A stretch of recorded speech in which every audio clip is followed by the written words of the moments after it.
दोस्तों, ये कहानी एक जापानी गांव की है जहां एक ऐसा वायरस फैल जाता है जिसकी वजह से सभी लड़के प्रोस्टिट्यूट बन जाते हैं और गांव की सभी लड़कियां दबा दबा के भटाभट भटाभट भटाभट करवाती हैं। तो चलिए देखते हैं इस गांव की कहानी को।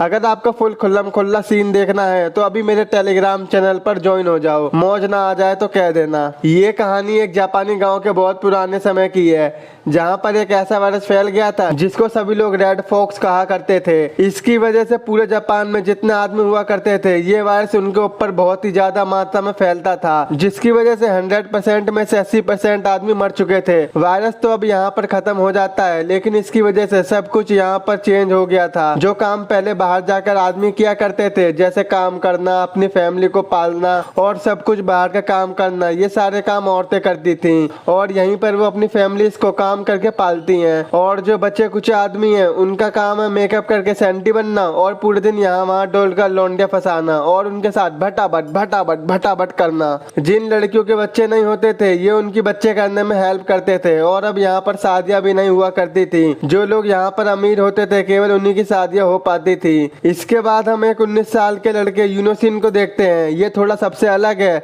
जहाँ बाकी लड़के मेकअप करके सभी लौंडियों को इम्प्रेस करने में लगे हैं और ये फाइटिंग करने में लगा होता है क्योंकि ये खुद को समुराय बनाने में लगा होता है। यूनोसिन की फैमिली काफी पुअर होती है, लेकिन फिर भी उसकी माँ ने उसे प्रोस्टिट्यूट का काम नहीं करने दिया। लेकिन फिर भी ये एक बूढ़ी औरत के साथ संबंध बनाता है क्योंकि इस बूढ़ी औरत को एक बच्चा चाहिए और इसके लिए वो उसे पैसे भी ऑफर करती है, लेकिन ये एक भी पैसा नहीं लेता।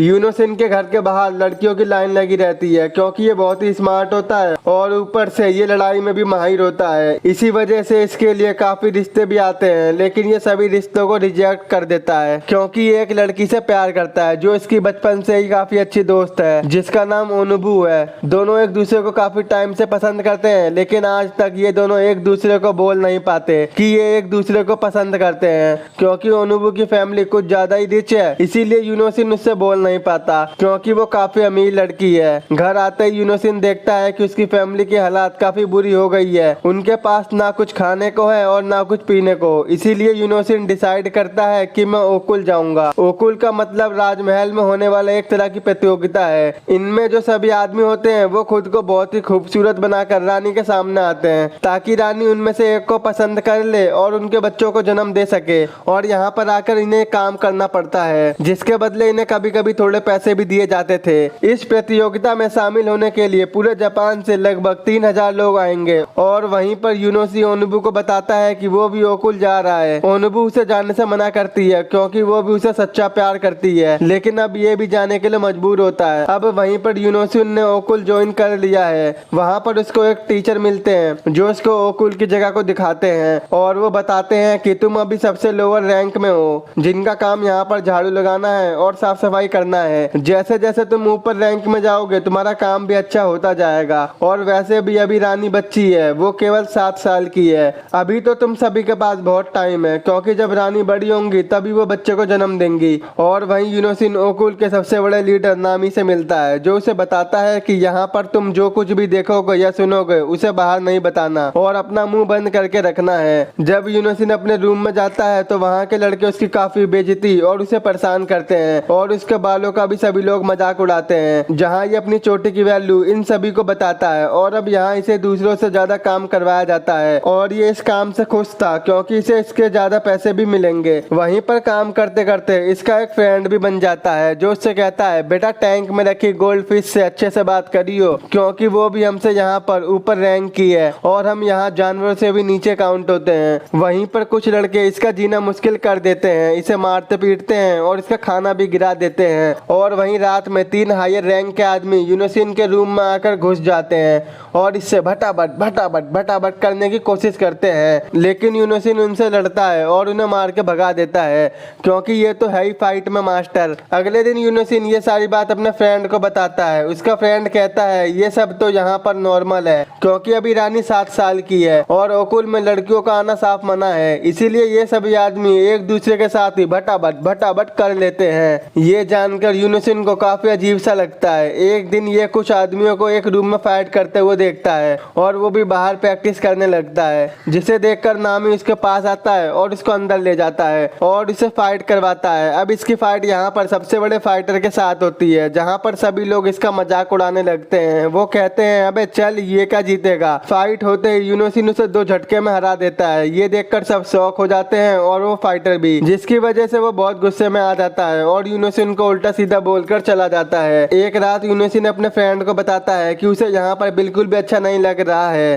तो वो कहता है कि बाहर की दुनिया तो इससे भी बुरी है। अगर तुम बाहर जाओगे तो तुम्हारी शादी होगी। अगर तुम उस लड़की को बेबी नहीं दे पाते तो वो तुम्हें तलाक दे देगी। ये सब सुनकर यूनोसिन को फील होता है कि यहाँ पर लड़कों की लाइफ ज्यादा ही खराब है। बाहर जाओ तो दिक्कत, यहाँ रहो तो दिक्कत। जो लड़कियों के साथ होता है ये लोग यहाँ पर लड़कों के साथ कर रहे हैं। अगले दिन कुछ लड़के पूरे ओकुल में ये बात फैला देते हैं कि यूनोसिन ने यहाँ के बेस्ट फाइटर को हरा दिया है और इसी वजह से कुछ लड़के यूनोसिन पर डोरे डालने लगते हैं और उसे पटाने लगते हैं। और उसी रात वो फाइटर फिर से यूनोसिन को फाइट के लिए चैलेंज करता है, लेकिन वो फाइट नहीं करना चाहता था। पर यूनोसिन को उससे फाइट करनी पड़ती है क्योंकि वो उससे ऊंची रैंक का था। और इस बार भी यूनोसिन जीत जाता है और ये फाइटर हार जाता है, जिससे वो फाइटर बहुत हर्ट होता है। वो बैठकर यूनोसिन से मौत की भीख मांगता है और फिर यूनोसिन उसका गला काटकर उसे मार देता है। अब अगले दिन यूनोसिन से पूछा जाता है कि उस लड़के से कौन मिला था और उसे किसने मारा। वहीं यूनोसिन कहता है कि मुझे नहीं पता इसे किसने मारा। और दूसरी तरफ महल में खबर फैल जाती है कि उस 7 साल की रानी की किसी बीमारी की वजह से मौत हो गई है। इसके बाद अब किसी और को रानी बनाया जाता है जो कि बहुत ज्यादा स्ट्रिक्ट और उल्टी खोपड़ी की होती है। और ये पहले दिन ओकुल की सारी दासों को निकाल देती है क्योंकि वो लोग यहाँ पर सोना और अच्छे कपड़े पहनकर आती थी। अगले दिन रानी एक नॉर्मल लड़की बनकर गाँव में घूमती है जहाँ वो देखती है कि सभी लड़कियाँ कितनी मेहनत से काम कर रही हैं और आदमी प्रोस्टिट्यूट बने हुए हैं।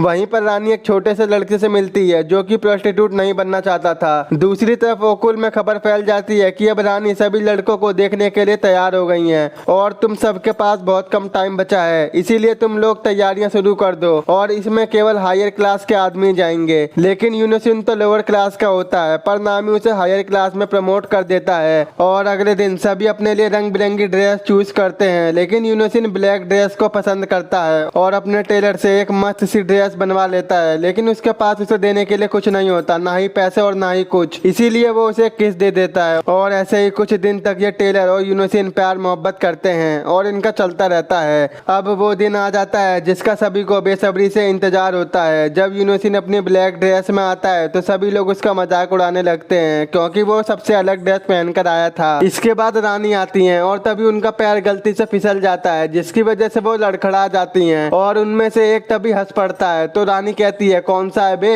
रानी यूनोसिन के पास जाती है, तभी यूनोसिन ऊपर देखता है तो रानी उसे देखकर पिघल जाती है और उसका नाम पूछती है। और यहाँ पर नाम पूछने का मतलब रानी ने उसे चूज कर लिया। इसके बाद नामी यूनोसिन को बुलाता है और बताता है कि रानी अभी वर्जिन है और कल तुम्हें उनके साथ रात बितानी है। और यहाँ पर एक प्रथा चली आ रही है कि तुम जैसे भी रानी के साथ रात बिताओगे और वो वर्जिन है, इसीलिए तुम्हें अगली सुबह मार दिया जाएगा और इससे बचने का कोई ऑप्शन नहीं है। ना ही तुम भाग सकते ना ही कुछ कर सकते, लेकिन इसके बदले तुम्हारे परिवार को बहुत सारे पैसे दे दिए जाएंगे। यहाँ जब ये सब बात रानी को पता चलती है तो उसे बहुत अजीब लगता है कि यूनोसिन को मार दिया जाएगा क्योंकि रानी को उससे पहली मुलाकात में प्यार हो गया था और वो नहीं चाहती थी कि यूनोसिन को मारा जाए। वहीं रात में हम नामी और टीचर दोनों को बात करते हुए देखते हैं। टीचर कहता है कल हम यूनोसिन को मार देंगे और मैं बन जाऊंगा राजा। मतलब ये रानी को अपनी लुगाई बनाना चाहता है। यहाँ बेचारा यूनोसिन रूम में जाने से पहले सोच रहा होता है कि अब वो अपने प्यार अनुभू से कभी नहीं मिल पाएगा। इसके बाद वो रानी के रूम में जाता है और ताबड़तोड़ करता है। अगली सुबह ऑर्डर आ जाता है कि इसे मार दिया जाए। वहीं पर सब तैयार होते हैं और यूनोसिन को मार दिया जाता है। इसके बाद यूनोसिन की फैमिली को पैसे दे दिए जाते हैं और उन्हें बताया जाता है कि यूनोसिन की एक बीमारी की वजह से मौत हो गई है। कुछ महीनों बाद हम ओनुबू को देखते हैं जो अभी भी यूनोसिन को भूल नहीं पाई है।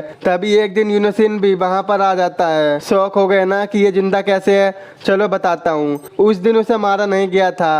रानी बहुत दयालु होती है और वो उसे छोड़ देती है।